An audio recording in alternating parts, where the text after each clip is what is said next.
warahmatullahi wabarakatuh. Perkenalkan, nama saya Cindy Farida dengan NIM 877673752 UPTT JUT Bandung dengan Pokja Karangtunggal. Nah, di sini saya mengambil kelas lengkap kelas 4 dan kelas 5. Boleh silahkan disimak terlebih dahulu.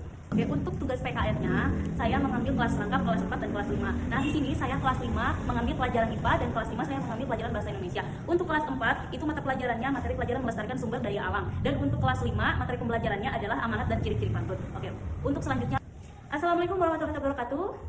Alhamdulillah, waalaikumsalam warahmatullahi wabarakatuh. Bagaimana kabarnya anak-anak? Baik semuanya? Alhamdulillah, semuanya hadir ya.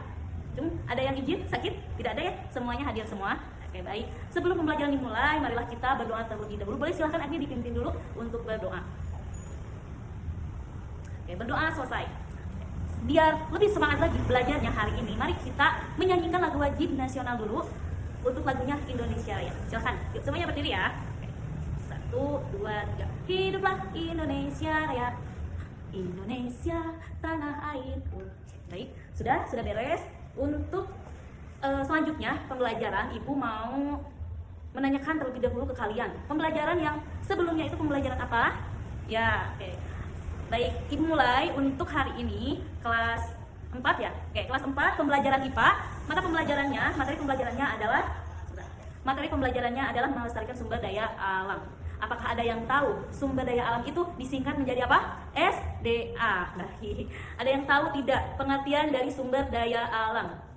Boleh ada yang tahu? Contohnya seperti apa untuk melestarikan sumber daya alam?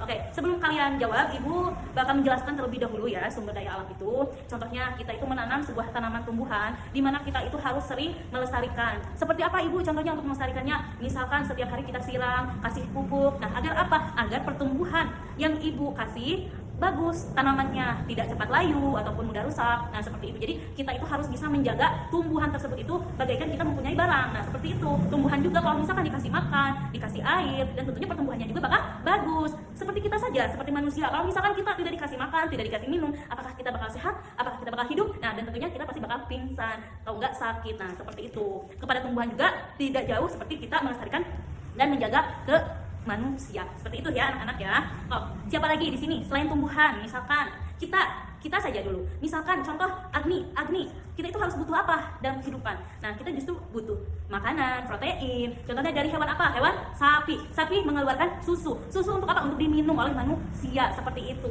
Itu termasuk sumber daya alam. Oke, mengerti kan anak-anak yang dimaksud Ibu yang tadi Ibu ucapkan? Nah, seperti itu. Tumbuhan juga kalau misalkan dijaga, dirawat, dipupuk, dikasih pupuk, dan tentunya tuh pertumbuhan itu juga pasti bakal baik tumbuhnya. Oke, Ibu di sini akan menjelaskan dulu. Ya, sebentar. Nah, sumber daya alam adalah semua yang terdapat di alam atau kekayaan alam yang dapat dimanfaatkan oleh manusia untuk mencukupi segala kebutuhan hidupnya. Tentu kita dalam kehidupan pasti membutuhkan daging. Untuk apa? Untuk makan sehari-hari. Contohnya sapi mengeluarkan air susu. Tentunya itu untuk dikonsumsi. Seperti itu ya. Mungkin ujuk-ujuk air susu. Air susu itu dari mana asal usulnya? Pasti dari hewan sapi. Seperti itu ya anak-anak. Contoh misalkan kita butuh sayur-sayuran kayak semacam apa? Wortel atau brokoli. Itu dari mana? Dari tumbuhan, dari tanaman dulu. Kalau misalkan tanamannya kita tidak dijaga, otomatis nantinya hasilnya juga jelek. Tapi kalau misalkan dari pertumbuhannya bagus, terus tanamannya juga tidak ada yang jelek, nanti kan bisa dijual, belikan, bisa dikonsumsi oleh manusia. Seperti itu ya untuk melestarikan sumber daya alam.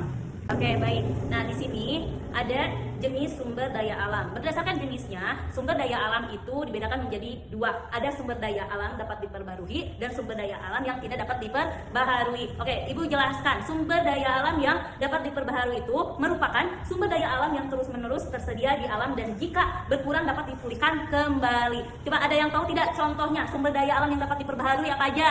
Oke, hewan contohnya. Terus apa lagi? Tumbuhan, air, tanah, dan udara. Sumber daya alam yang dapat diperbaharui. Kalau misalkan sumber daya alam yang tidak diperbaharui itu adalah merupakan sumber daya alam yang akan habis jika digunakan terus-menerus. Contohnya seperti apa? Contohnya seperti bahan tambang, minyak, bumi, batu bara, gas alam, logam, dan berbagai jenis batuan. Seperti itu ya.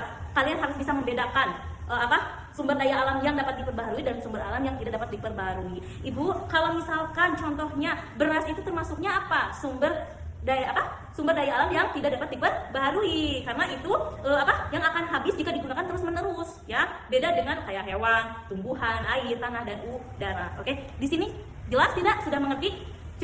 Siapa yang belum mengerti yang Ibu jelaskan? Boleh silakan angkat tangan dulu sebelum Ibu melanjutkan lagi.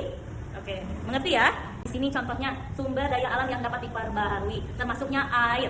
Air di bumi akan selalu ada karena mengalami pembaruan melalui siklus air atau daur air. Nah, air juga yang ada di permukaan bumi akan menguap, membentuk awan, lalu turun lagi ke bumi dalam bentuk air hujan. Oke, contohnya itu air. Terus lanjut, minyak bumi. Lanjut, sumber daya alam yang tidak dapat diperbaharui, contohnya minyak bumi. Nah, kenapa bisa dibilang minyak bumi, sumber daya alam yang tidak dapat diperbaharui? Karena terbentuknya dari penguraian sisa hewan dan tumbuhan yang terkubur selama jutaan tahun. Nah, hasil penguraian sisa-sisa makhluk hidup dalam bentuk cair terbentuk minyak bumi. Sedangkan yang terbentuk gas akan membentuk gas alam. Seperti itu di kelas 5 dengan materi pembelajarannya adalah amanat dan ciri-ciri pantun. Ada yang tahu tidak untuk pengertian amanat dan ciri-ciri pantun? Pantun itu apa? Coba, ada yang tahu tidak? Oke, belum ada yang tahu ya. Maka dari itu, Ibu akan membahas dulu pengertian pantun, ciri-cirinya, jenis dan contohnya. Oke, di sini ada pengertian pantun. Pantun sendiri merupakan salah satu bentuk karya sastra yang terikat dengan aturan dan masih populer sehingga saat ini. Dalam Kamus Besar Bahasa Indonesia, pantun adalah bentuk puisi Melayu yang tiap bait biasanya terdiri atas 4 baris yang bersajak. Nah, pantun, ada yang tahu pantun itu berasal dari mana? Pantun itu berasal dari dari bentuk sastra lisan.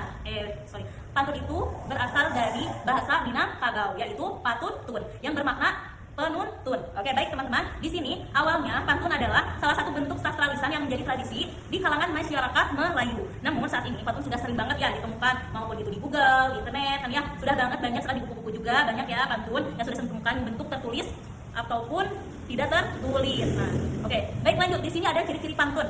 Ciri-ciri pantun itu terdiri ada 4 barisan. Ciri-cirinya ya ada 4 barisan, tidak ada yang 5, pasti 4 barisan.